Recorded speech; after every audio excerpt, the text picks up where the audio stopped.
Welcome back everyone to more NASCAR Heat 4 at Knee Pit Gaming. Today's setup video takes us to Talladega Superspeedway, the second and final of the Superspeedway / plate tracks in NASCAR.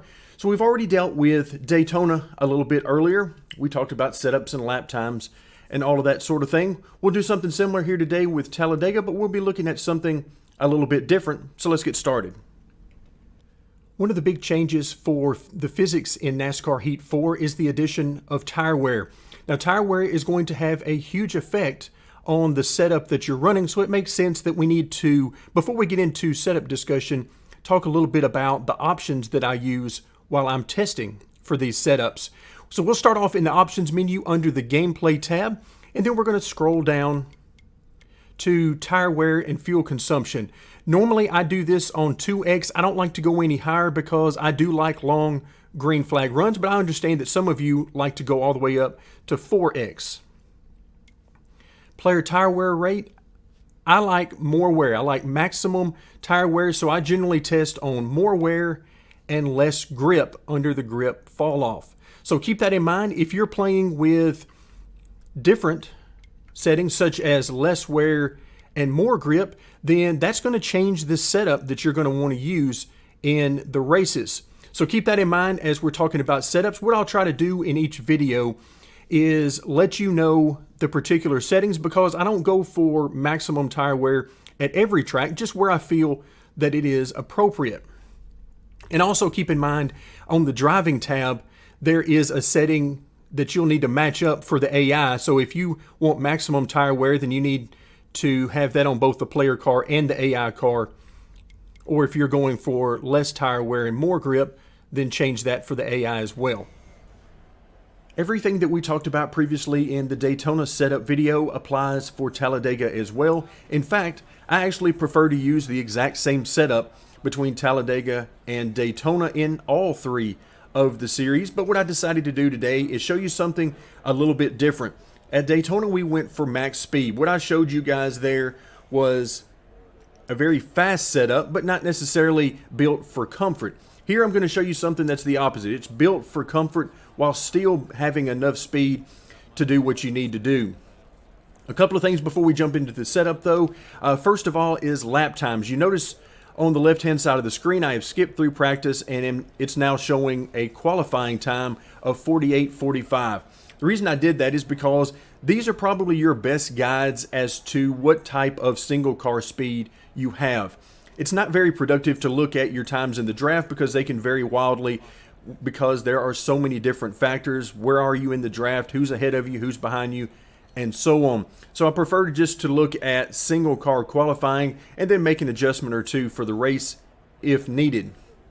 But you should be able to meet or beat these qualifying pole times that are posted for the AI, and that will give you fairly good single run speed, just depending on how much you focus on that.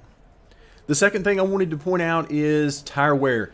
This is one track where I do not focus on tire wear. I do not run 4X races at max tire wear and fall off and all that, because that's not what Talladega is about. Talladega is about speed, and it's about having fun in the draft, and that's what I focus on. So if you do choose to focus on max tire wear and fall off, 4X and all of that kind of thing, then you may need to make some adjustments, but that's certainly not what I was going for in today's video.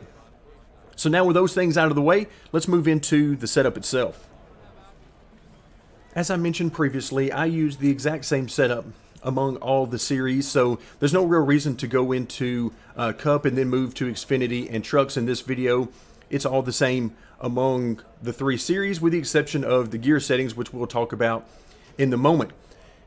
Instead, what I want to do is focus our time on some of the things that are different between Daytona and the setup I'm showing you here for Talladega. Again, Daytona was all about maximizing speed. Here I'm going to show you something that is extremely comfortable and to me feels like it's on rails during the race and is extremely easy to drive.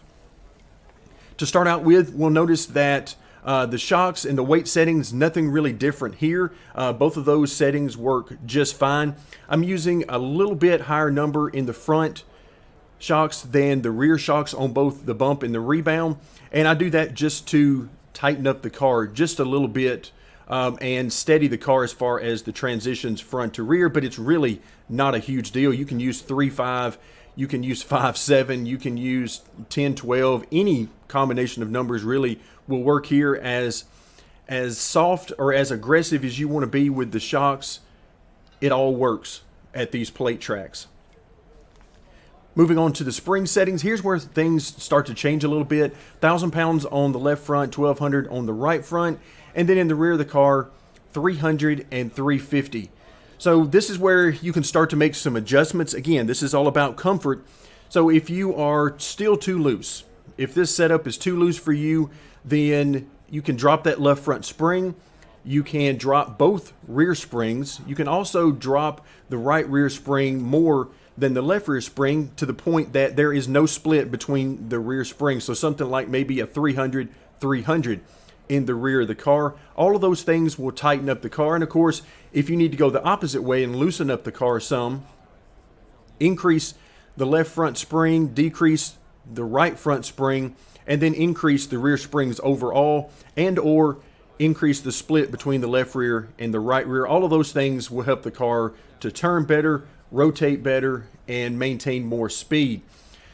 Another thing that really helps with the speed, and this is a carryover from the previous NASCAR Heat games, is the tire pressures.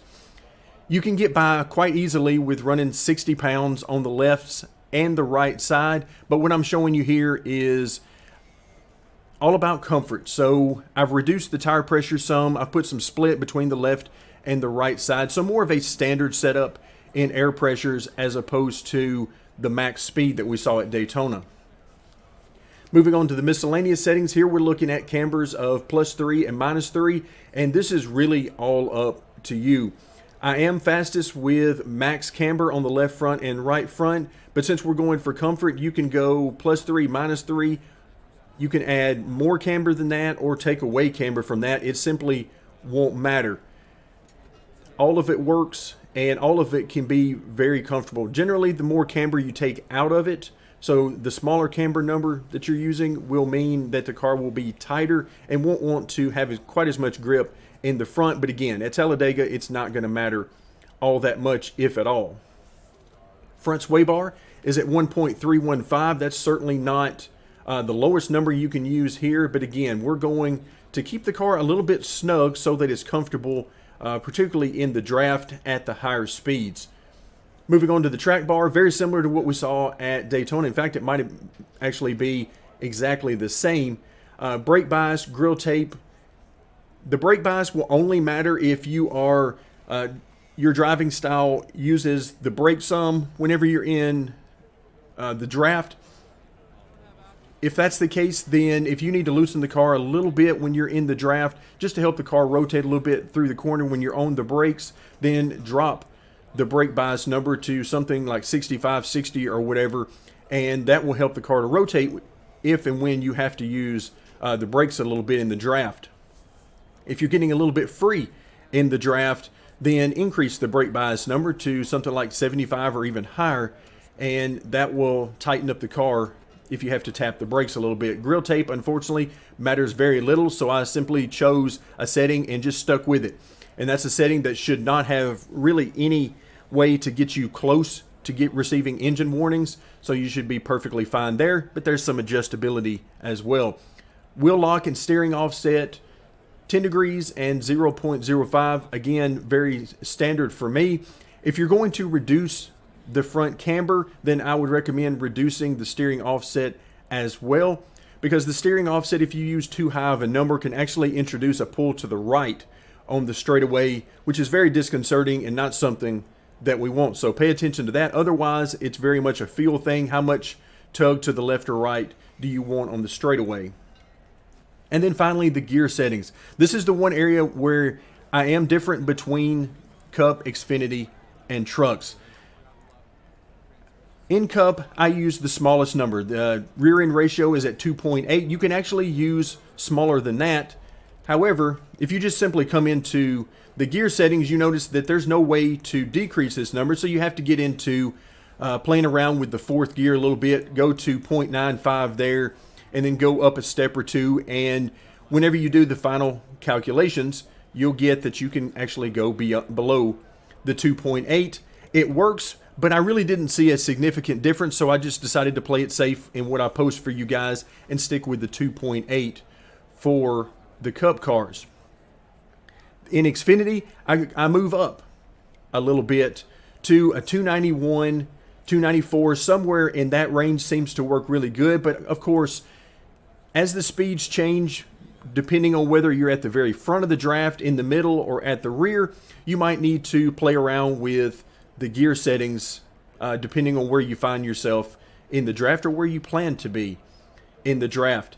At the front of the draft, it can be helpful to run a few more RPMs because you're not going to be running as fast. But if you're in the middle or at the back of the pack, then you're going to be looking at much higher speeds. So you might need to drop this number a little bit to leave a little bit more room at the top end of the RPM before you actually run out of the power band.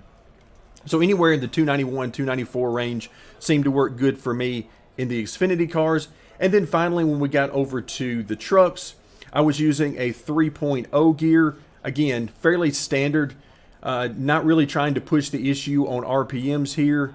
So kind of a middle of the road setting, but certainly it wouldn't surprise me to find out that something like a 291 or 294 worked in the trucks as well.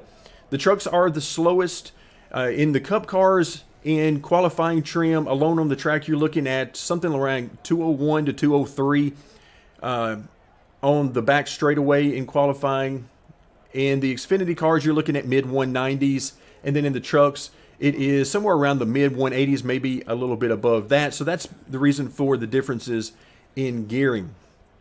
That's going to do it for today. Thank you very much for joining me, and stay tuned as we will continue our support for NASCAR Heat 4.